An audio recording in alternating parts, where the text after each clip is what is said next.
Hi, gardeners. Welcome back to the live stream. Today is episode number 7, and we have a new guest with us today. And I'm really excited about today's live stream as we'll be discussing about fruit trees, which is something that I absolutely love.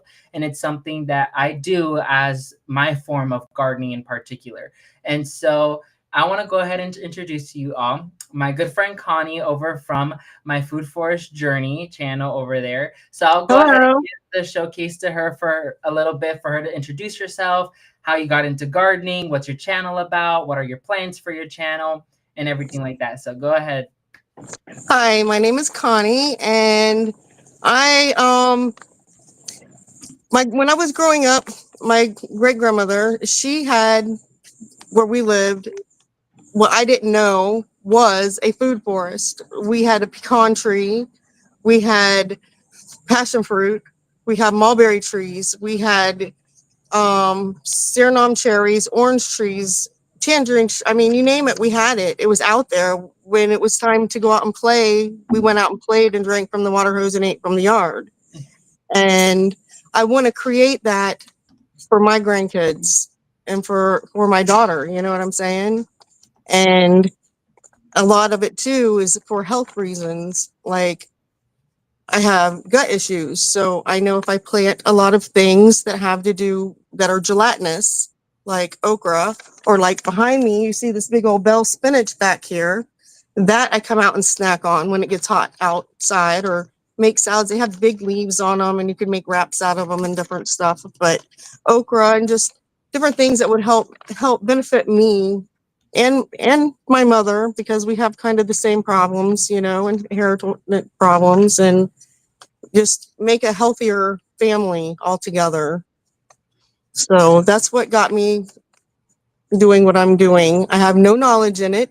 I'm not a professional. I've learned, like I've told Emmanuel, I've learned from him, David the Good, the Reed Farm and Nursery, Lonnie and his wife Kelly. I've learned from the Urban Harvest, and um, there's a ton of them. Jared's, I can name them all. You know, you got to give kudos where kudos go because I mean, even the Urban Harvest and Jera's Garden, you can get seeds from them, and they're local, more local to me. So I like to support local people. Yes, that's awesome. I actually came to know about Connie. Not that I feel like how you've been following for a little bit of time, and she's been Yes. commenting here and there. And then I came across her channel, and I was really inspired to see her. And then I came into contact with her because I always open minded to have both beginners, intermediates, professionals, everyone on this channel. And that's the main reason why I created this channel was mainly to have a scope that gardening is for everyone. And in this case, Connie is learning and just starting her gardening journey in her food forest. And I can already see you have a whole bunch of plants behind you.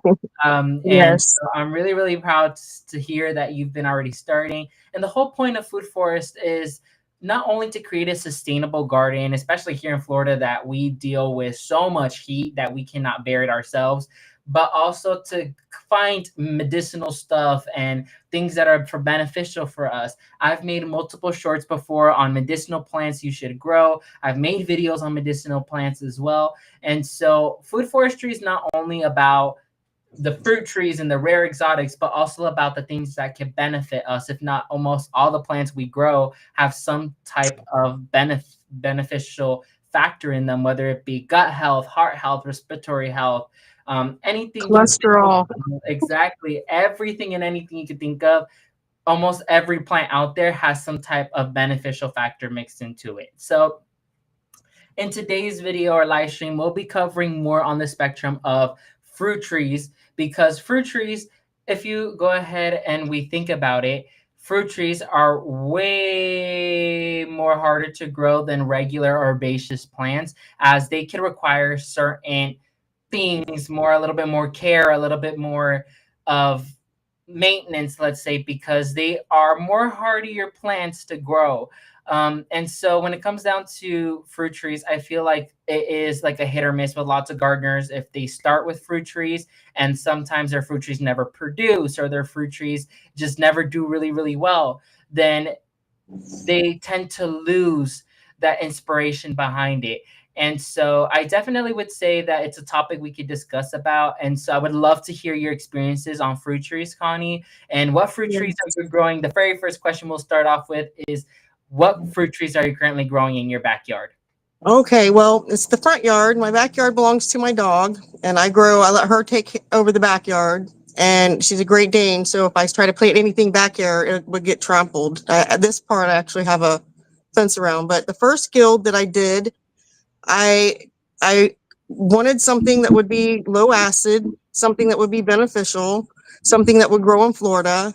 And I was living in Georgia and I love peaches. So I decided now that I'm in Florida, I'm going to grow what's called the Galaxy Peach.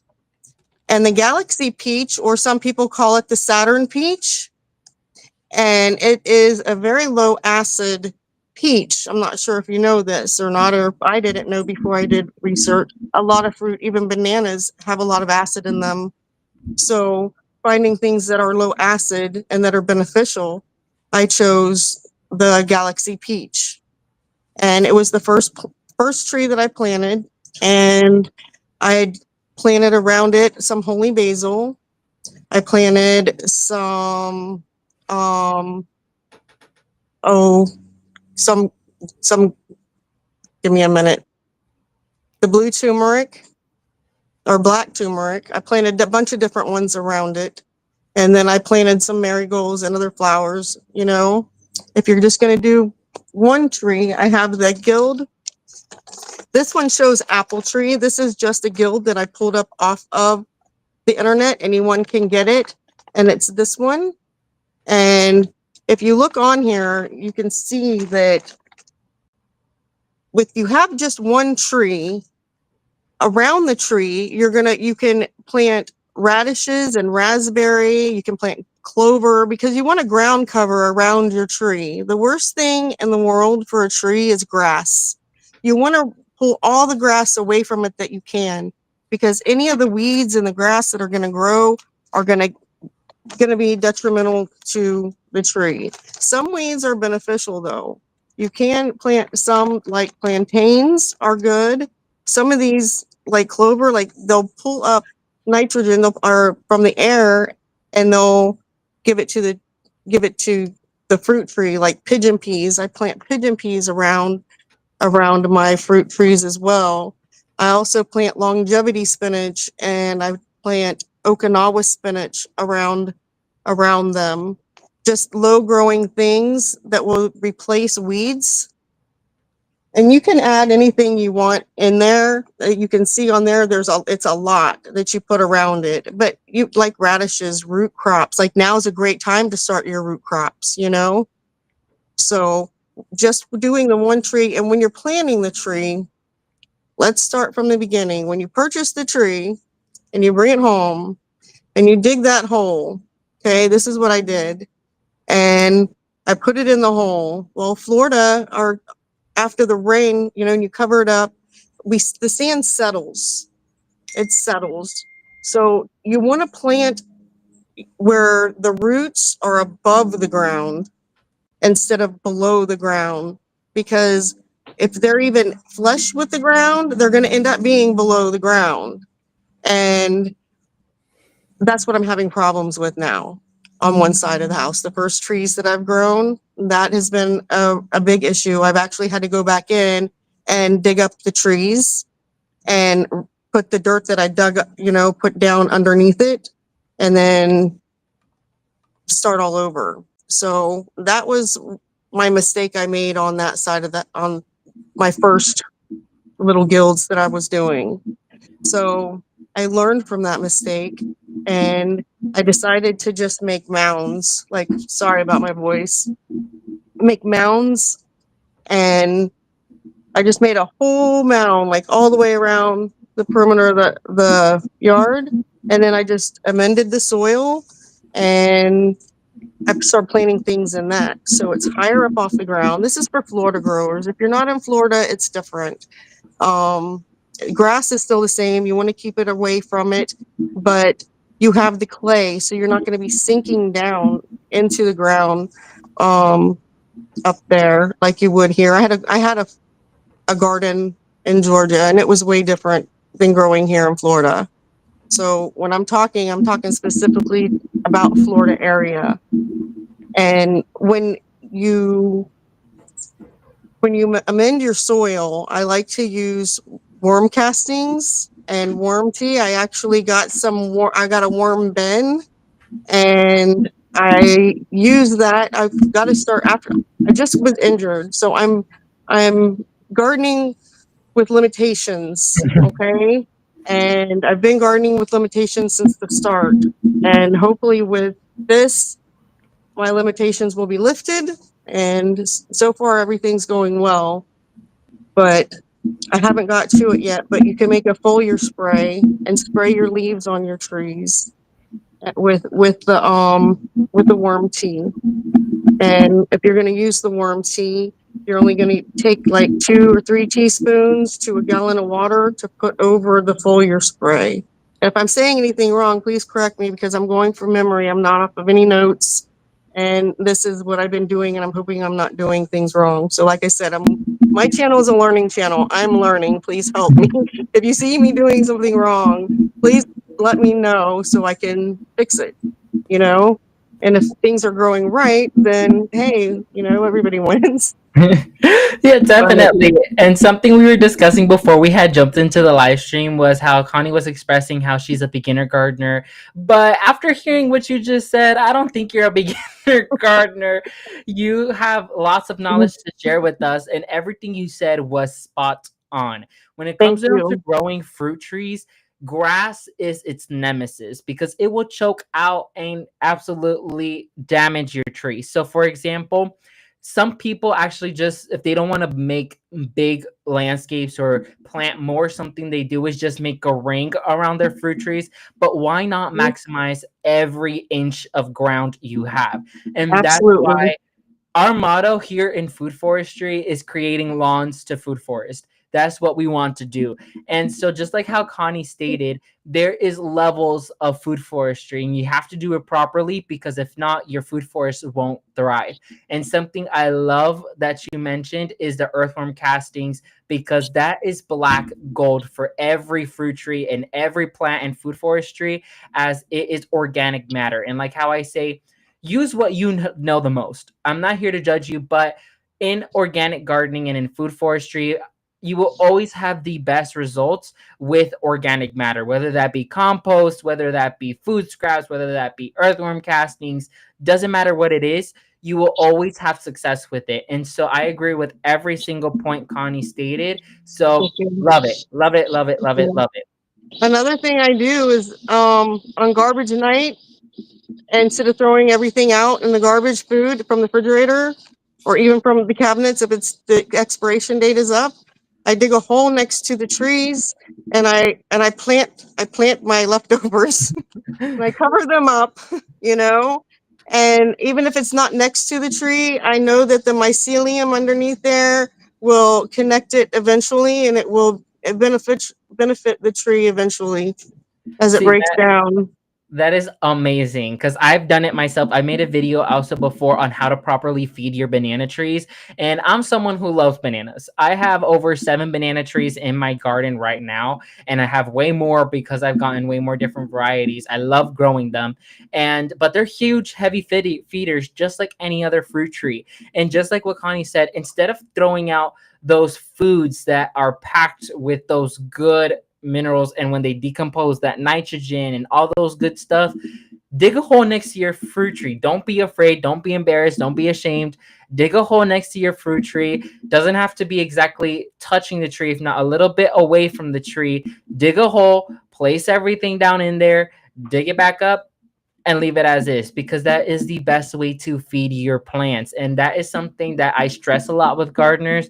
That's something to do when it comes down to feeding your garden. You don't have to go out and buy expensive fertilizers from big box stores. All you got to do, food scraps from your refrigerator that is either going bad or expired, dig a hole and plant them. You will feed your trees properly.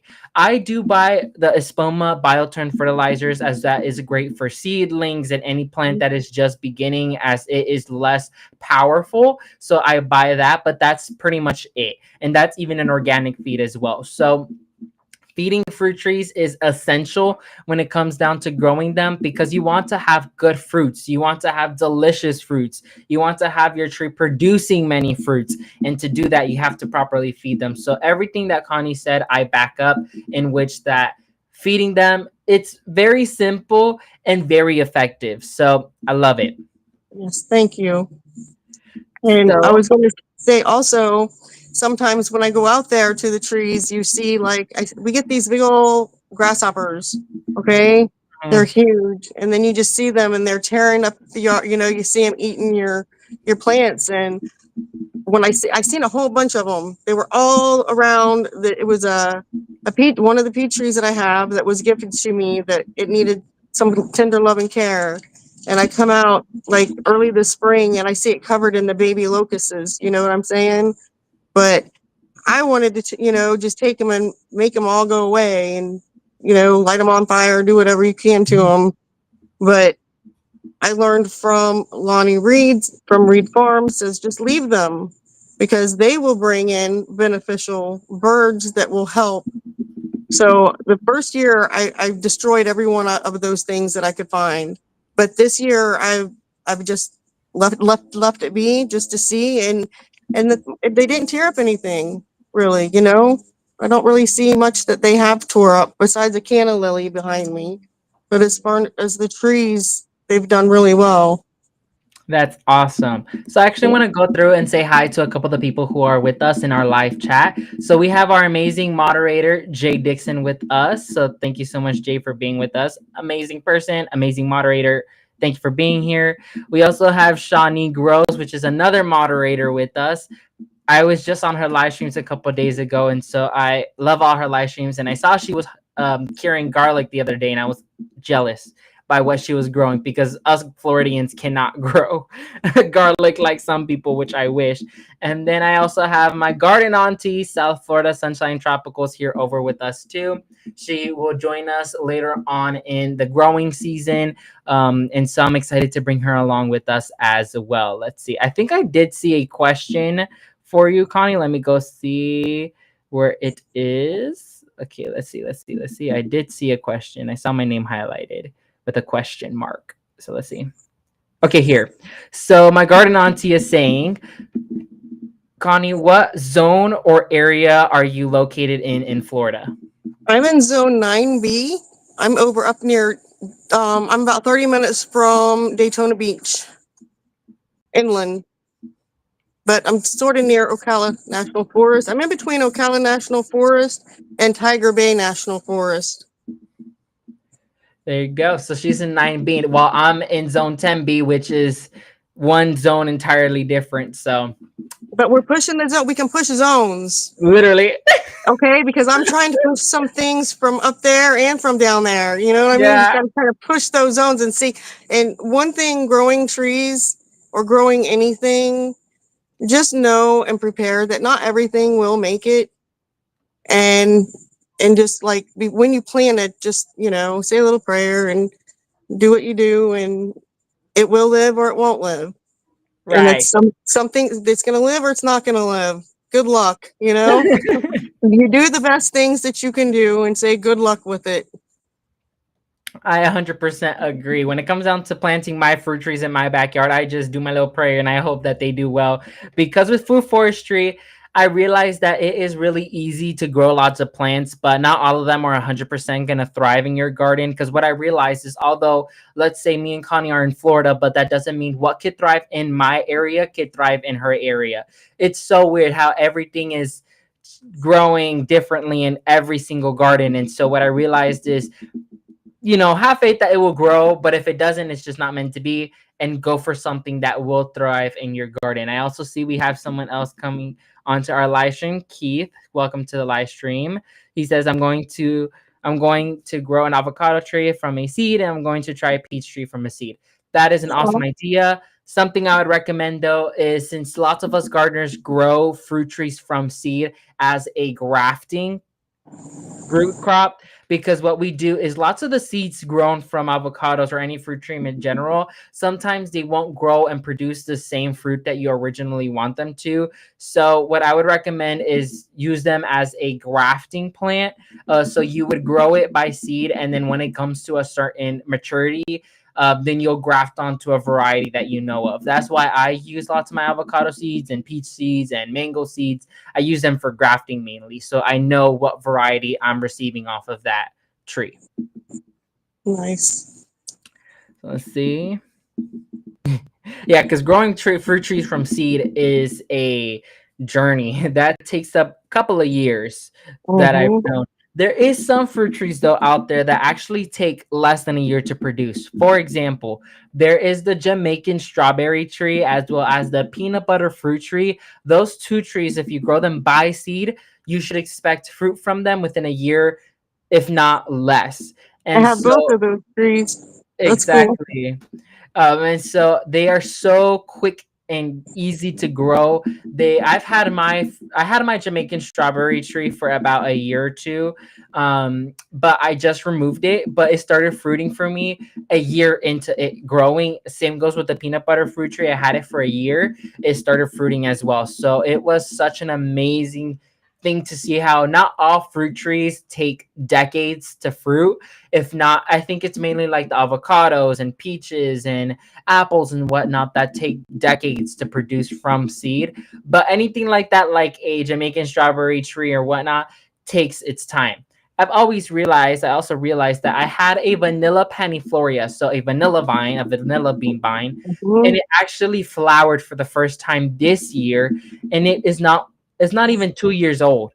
So I was thrived because I know vanilla, from my understanding, takes years, 5 to 6 years to produce.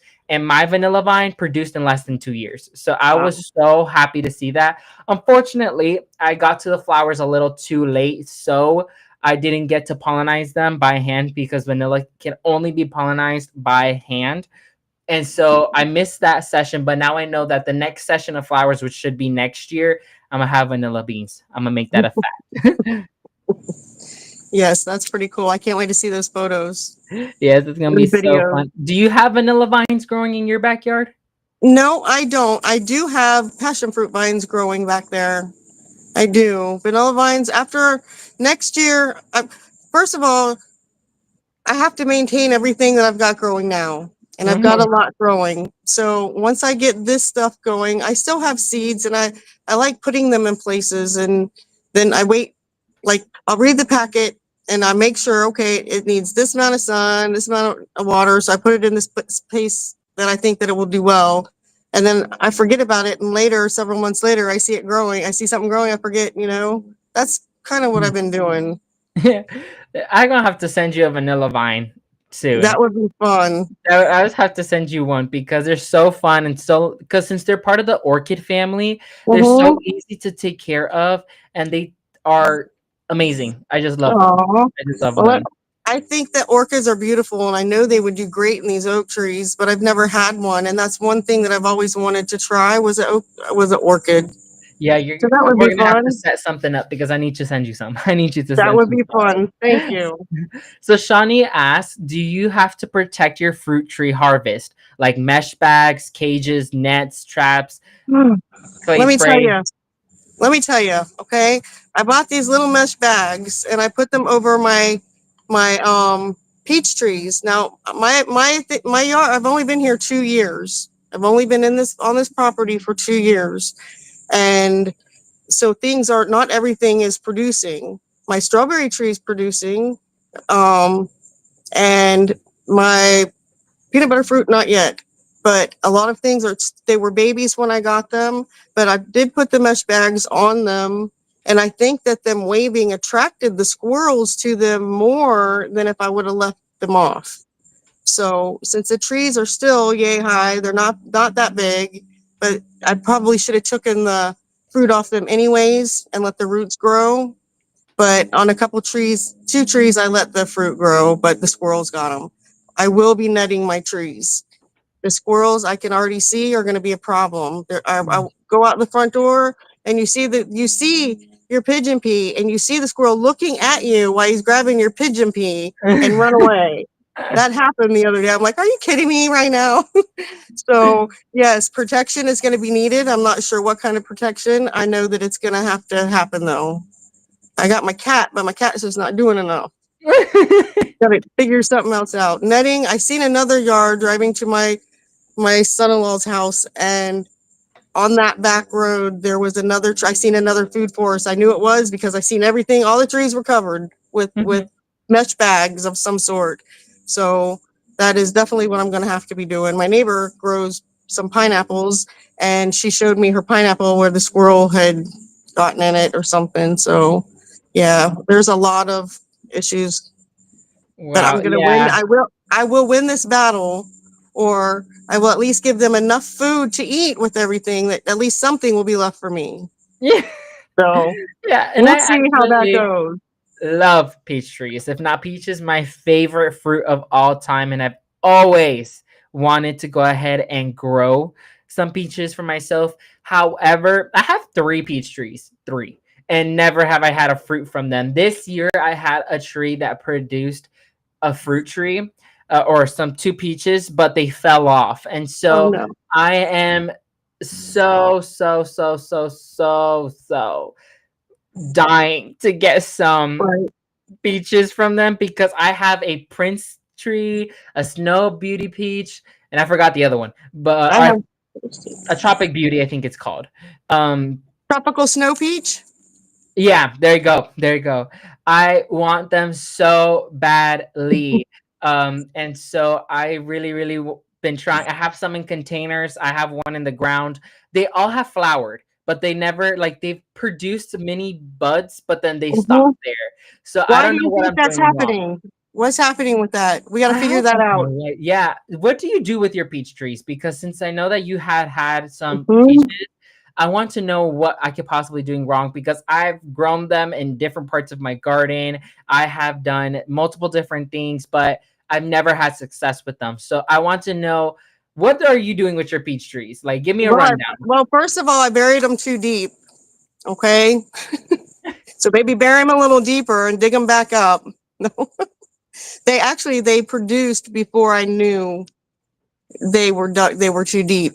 So all I did was I put them in the ground, and I put azomite. I keep azomite. But I'll tell you something. Before when they're flowering, when they're flowering, that's when you want to put azomite. Azomite has a lot of trace minerals in it. So I put azomite on my trees along with the blood mill, the bone mill, and if the fruit tree, the regular like organic. I use all organic. So whatever I use, and I buy whatever's cheap. So that's why I'm not naming. So if it's whatever's cheap and whatever is organic, whatever that is, that's what I use. And um just like the all-purpose fruit tree fertilizer, and I put my leftovers out there, and that's it. That's it. That's probably what I have to do more often because my trees, they can look so healthy, but then comes a period of time like now where it's super hot, where the leaves will burn a little bit, they'll start dropping. Mm-hmm. But come the springtime, they will flush out like nothing Yes. has ever happened, and that's when they will flower. But I am trying to do everything possible because I love peaches so much, and they're expensive in the store. So I They am trying to are. grow my own. I Um, know. and so any tips would help. So I definitely probably I need to feed more. That's probably what I'd have to end up doing because Right I need before me they some peaches. bloom, right before they're blooming, it nourishes them going up to produce rather than down in the roots. And I know people say like when the moon is full is when all the sugars go up to, because it's full of sugars, it's like the sunlight, it draws up to the top. And so like when the moon is the high moon, it gets more light that way too. So everything's going up. So maybe try it. Well, I've not done it, but I'm just trying to, brainstorm. It might be something, Probably, Try it. I do. I try everything. Might work. definitely. You never know. I I mean, agree with my it grand makes auntie. sense. It makes sense because the sugars go up, right? And if you fertilize it, then that's taking all the good nutrients up with it. But you got to remember, it takes time for that to break down in the soil. So you gotta when you see your fruit trees fruiting, that's when you want to put down the fertilizer. You can't put it down when it's full of blooms. You know what I mean? Yeah, Because you have to give that nutrients time to break down and get into the soil. But azomite, it's it's a little smaller and you can just put it on. But I do trust azomite as something that helps. definitely. And I agree with what my auntie South Florida Sunshine Tropical says. Connie, you are no beginner. You know a lot. Thank you. And I I watch a agree. lot of I watch a lot of I watch a lot of your shows. I learn a lot from you, okay? Thank you. So what I I know definitely you're agreeing with because I've learned from you.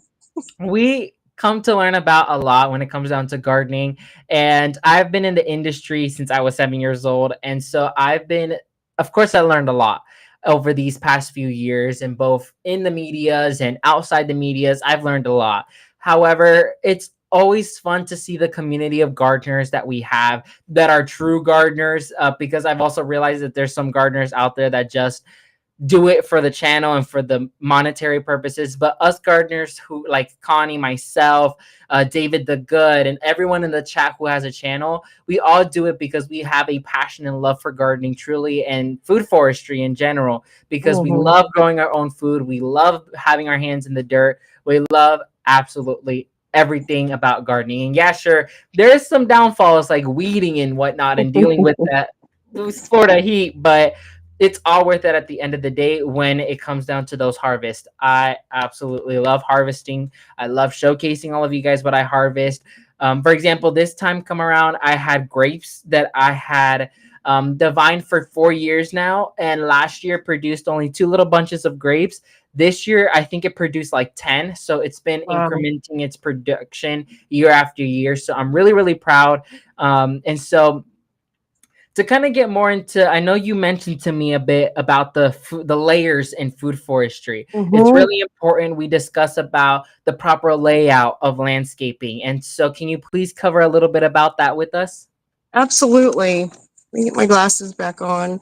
So the food forest, the basic 7 layers that you're going to have, and we're going to start with the number one, which is the canopy. You're going to have a large tree because the large tree is going to be the one that's going to get a lot of sun.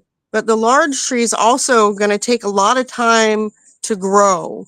So you want to put something underneath it or wrap something around it. Even like number 7, it shows you the vertical layer. We're not going to go in order here. We're just going to go down. So, and like how it works. So, like the first thing you start with is the tree, and it's tall, and it's the canopy layer. And then underneath that canopy layer, you would do like number 2. You would put something shorter, like a shorter shrub. Like they're here, it looks like a lemon tree, an apple tree, and a lemon tree. You could do Suriname cherries. You can do blackberry bushes. Anything. And then below that, you have a shrub layer, and the shrub layer, well, could be, well, let me see. What are they using for the shrub layer? They're using blackberries for the shrub layer. Yes. And then Blueberries you is have, the other one. yeah, blueberries, blackberries. But what the layers do is when you chop up down, like when you're going to chop down the apple tree, because when it needs to be pruned, then that gives more light underneath for the other trees to grow. I know this isn't the best layout to show, but this just kind of shows a horizontal view of a food forest. But all right, let me see. Let me go back. So you have your tall canopy, you have your understory layer, you have your shrub, your herbaceous layer, and then your rhizome layer, which is the your root crops. And then you have your ground cover. I got some peanuts to put for a ground cover. I'm not sure what they're using. Oh, it's in this in this picture, it looks like it could be clover.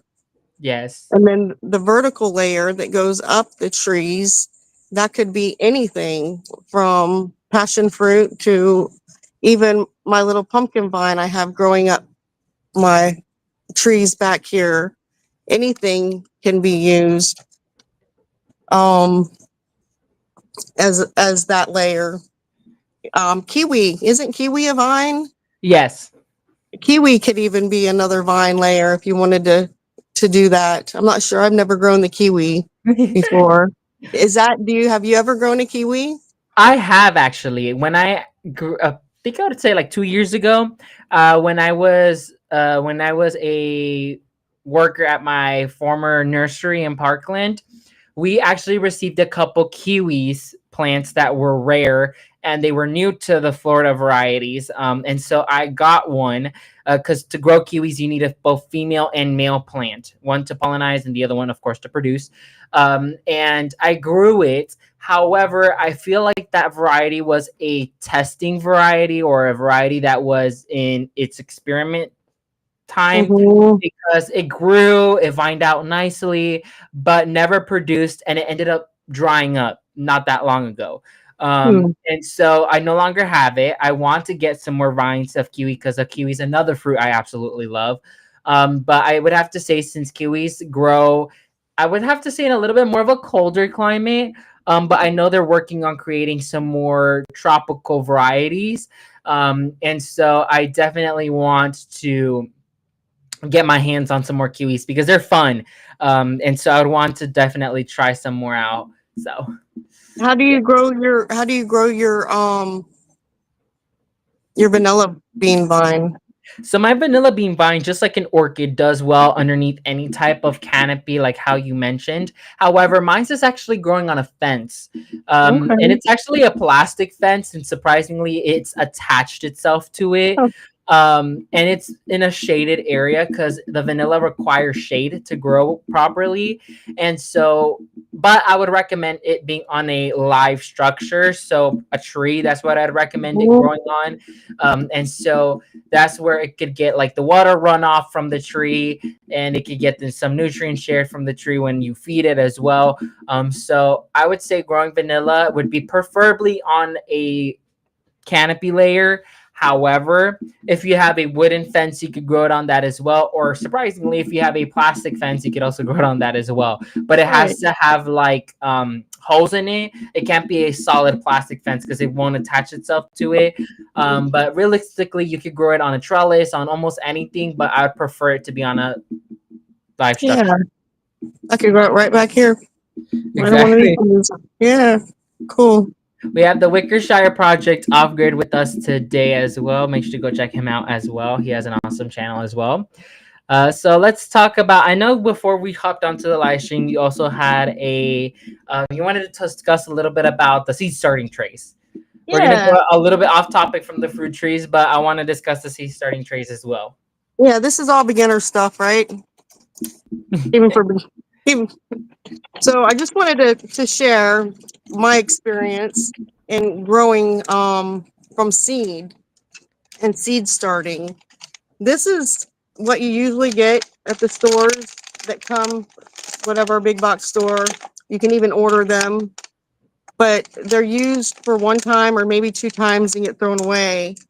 These I ordered from Epic Gardening, and these are solid. Like this right here, this is just gonna get blown away and it's trash. These, they're solid and they work great. And I didn't water from the bottom before, but when I use these, they have these holes in the bottom. You just put your finger straight up there, put my pinky or pencil, whatever, straight up, and it just pops right out. And they're awesome for starting anything, anything you want. Any seed you want to put in there, put some good soil in there, seed starting soil, and they work great. And feeding from the bottom, you're not worried, you're not conscious so much about, did I water my plants, did I water my seedlings? They're, you know, automatically that they're going to get water, and all you got to do is look and see, is there water in the bottom of your pan?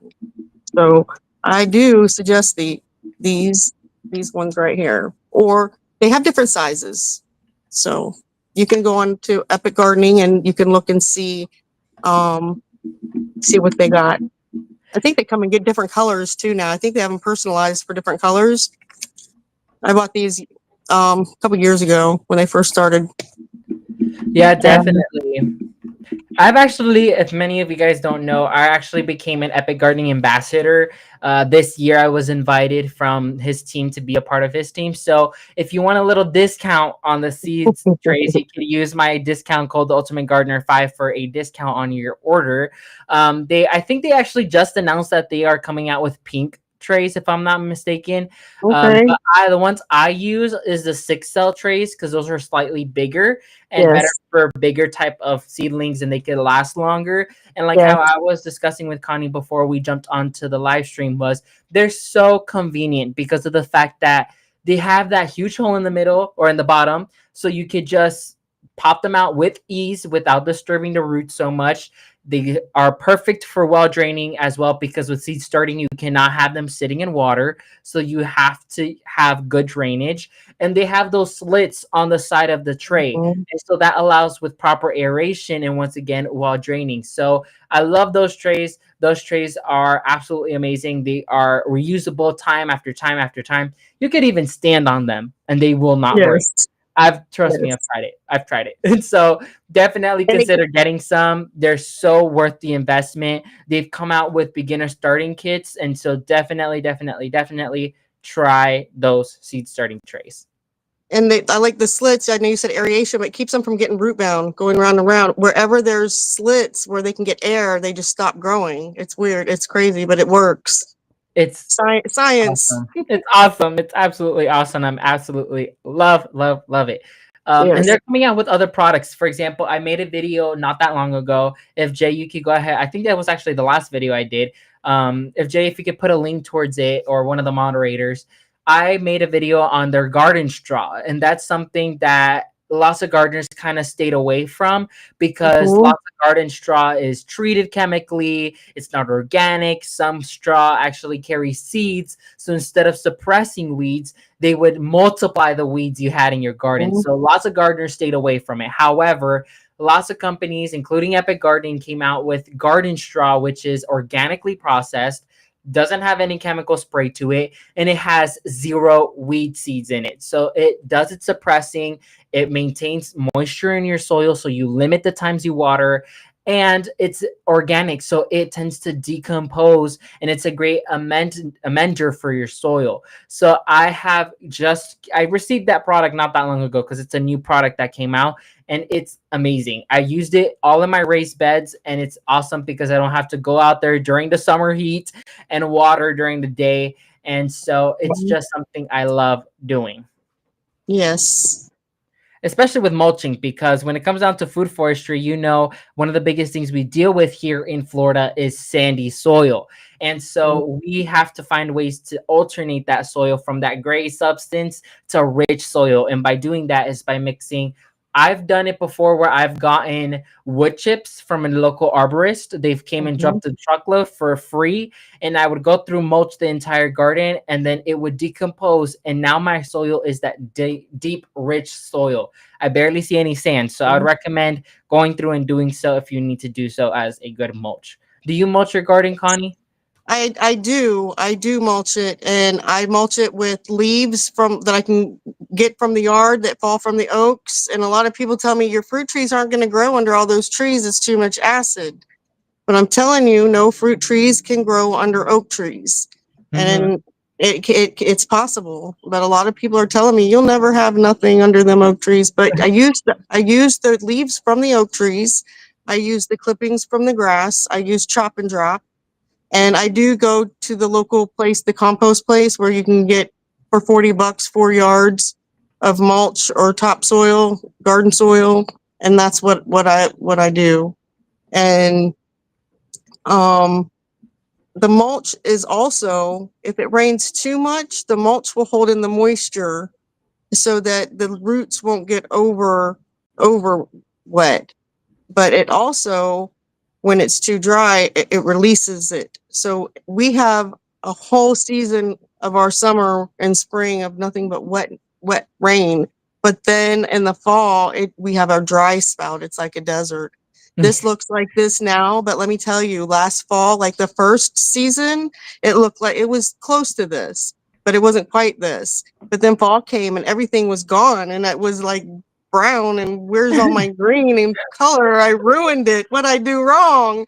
But then the rains came again, and here we are again, and everything's beautiful again. And it's just the cycle of its life. So if you're new to Florida and you see your lush garden spring and fall, up to fall, and then it goes away, don't fret, because it's just our season. And things will grow back. And in the wintertime or in the fall, you got to make sure you trim your trees. Some things grow on the new wood, some things don't. Make sure you know what your tree is, and it'll grow well. Yes, definitely. When it comes down to especially fruit trees, I feel like there's so a whole bunch of conspiracies out there on what they can do, what they can't grow. But I also realize that lots of people, lots of gardeners tend to baby their fruit trees, but lots of the time fruit trees are very hardy, very easy to grow. And so I would say, like, especially here in Florida, like how Connie mentioned, we have our dry spouts in which the garden looks absolutely atrocious. It looks burnt, it looks yellow, it looks dry. But the second a rainfall hits, everything looks so luscious and rich and beautiful. And that's something that I absolutely love about Florida as well, that it will maintain the garden nice and luscious when it's rainy season. Or what I realized is when we enter hurricane season, that's when our garden looks the most luscious because we get constant storms and constant rainfall. And so that's something that's definitely that is But we quite got to good. also, yeah, we also have to keep it fertilized because it rain drip it filters through all the good stuff. So we got to amend the soil back because all the rains. I mean, stuff's starting to look yellow. I've got to get out there, but I got to carry the buckets, and I'm not able to do that yet. So a little bit of neglect this year. Next year it'll be better. But you got to keep with the water flowing through. It just dilutes all of the minerals and depletes it from the good nutrients that you want in there. Definitely. And The something worm juice is good. I call worm juice. Worm tea is good. Worm that's juice is awesome. good. Yes. Love earthworm casting tea. Go get you Love, love, love some. it. Love it. So something South Yes. Florida Sunshine Tropical states is November through April is our usual dry season when things get dormant here in Florida. However, Emmanuel and I are currently living in drought conditions. Still, prayers appreciated. I agree. Right now, we still have a little bit of dry seasons, although lately it's been raining. As a matter of fact, I look outside the window and I see clouds forming already. We've been getting rain, at least here where I'm located, almost every day. And so my garden has been picking up from that dry season. So I'm hoping, Carol, that you have rains, showers in your garden because you need it. The garden tends to look very bad when there's very dry and very dry, because also the soil gets very bad and very dry and flaky, and even it could get to a point where it becomes hydrophobic, where it means that it does not seep or suck in water. So Yeah. Shawnee also has a question. Do you grow any plants for just chop and drop? Most of my plants, most of my plants I got for chop and drop, like the pigeon peas and the moringa, and like I think everything is chop and drop. I think I got everything that was for chop. Like I even got bamboo. Like everything I use for chop and drop. That's the canna definitely, lilies. yeah. I grew canna lilies just for the chop and drop There you because they're go. full of nutrients and stuff.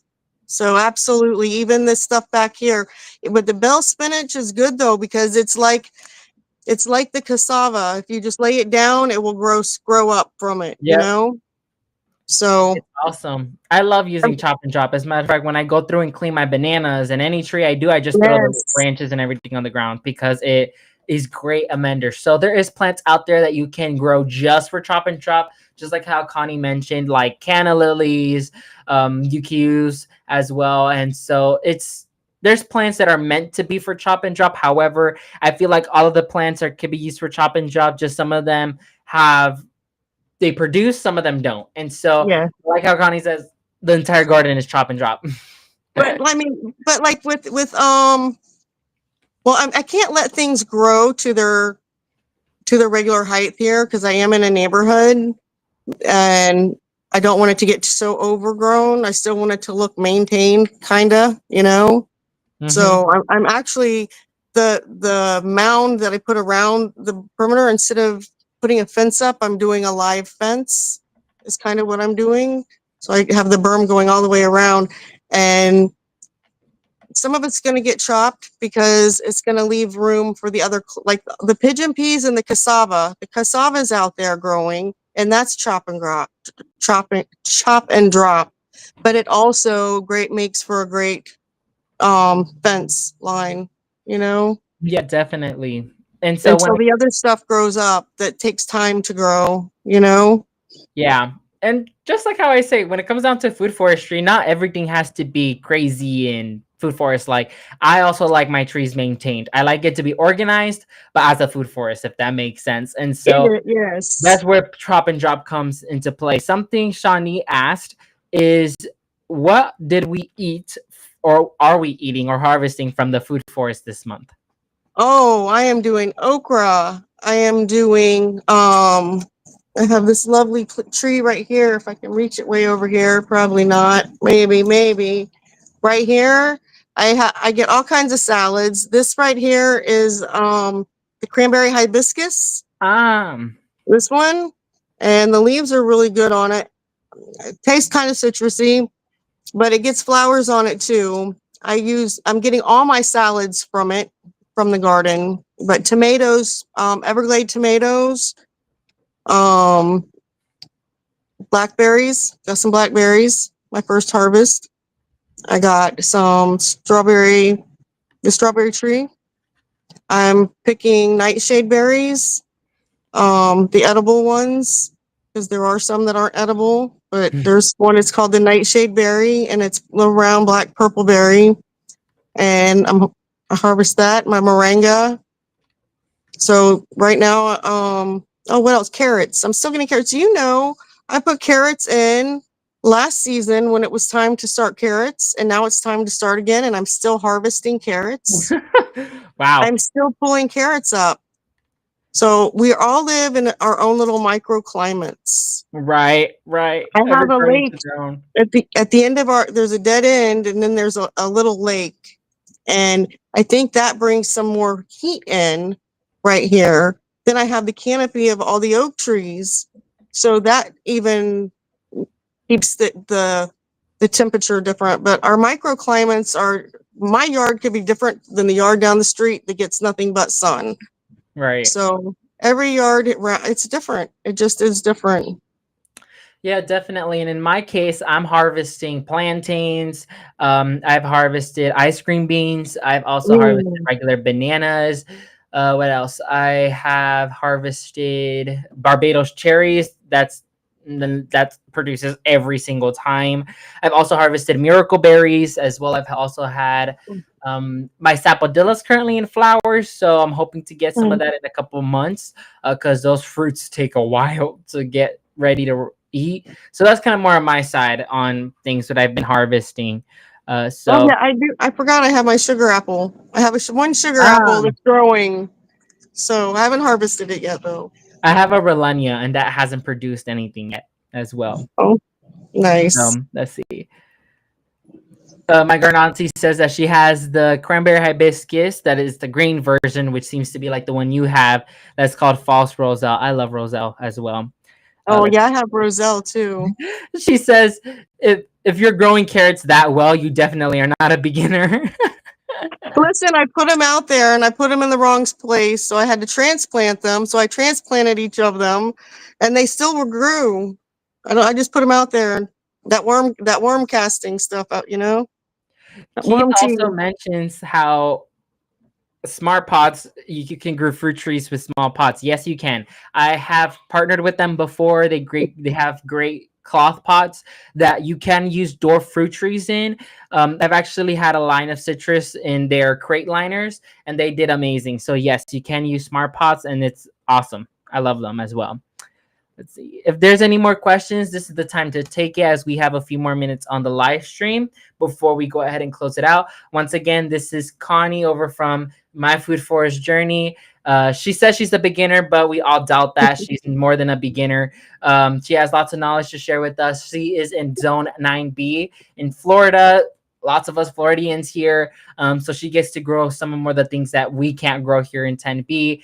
A few summary of what we've grown or what we've discussed. We've discussed about the layers of a food forest. We've discussed about the layout of fruit trees.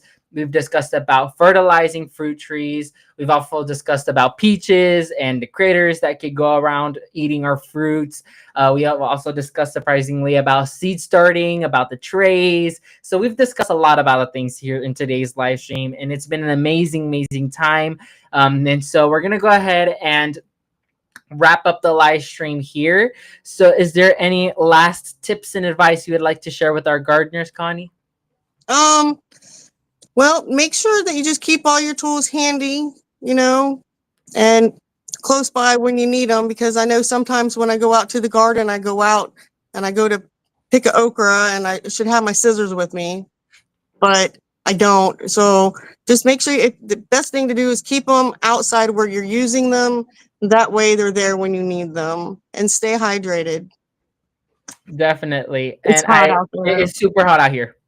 Be hydrated. You have no choice unless you want to pass out in the garden. Yes. Be hydrated. Be hydrated. Alrighty, so thank you once again for everyone for joining us. Let's go ahead and see who were our top fans for today. So at number 1, we have my garden auntie, the South Florida Sunshine Tropicals. So make sure to go check out her channel. She'll be joining us later on in the growing season. Number 2 was Keith Rods. Thank you for joining with us. And number 3 was our moderator, Jay Dixon. So thank you all so much for being so involved in the chat. Thank you, everyone who has joined us and had asked questions. Make sure to go check everyone's channel out, from Shawnee Grows to Connie's over at My Food Forest Journey, at South Florida Sunshine Tropicals as well, the Wickershire Project Off Grid as well. All amazing channels. We're all developing channels as well. And like how I mentioned before, if you have not voted on the poll I posted in my community post, please do so, because we are actually, let me check, 1 subscriber away from 7,000 subscribers. And Oh, so wow. I will be doing a giveaway at then. And I think the selections I've done was either giving away a blue turmeric, prickly pear, sisu spinach, or potato mint. So from those, I have a post going up. Choose which one you would like to be given away. So then by the time we hit 7,000 subscribers, we go ahead and do a giveaway for you all. So make sure to go vote before it's too late, because then we want to make sure everyone's vote is counted. So I voted. yes. So thank you once again, Connie, for joining with us on this live stream. It was an amazing time spending with you. You have lots of knowledge to share with Thank us. you. So you're more It's than a been beginner fun. to us. You are a gardener. It's been sealed. You are more than a Thank beginner. you. So definitely go check out Connie's channel. Everything you need to know will be in the description box below. So make sure to go check everyone out.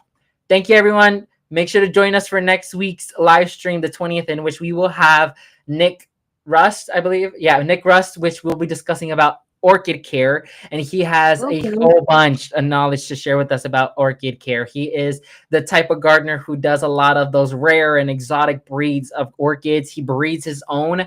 And so I asked him to be on the show to discuss about those rare and exotic aeroids. So I'm really, really excited about that. So definitely tune in for that. Definitely So will. we'll see you guys on next time in episode 8 of Growing Generations podcast. Thank you all.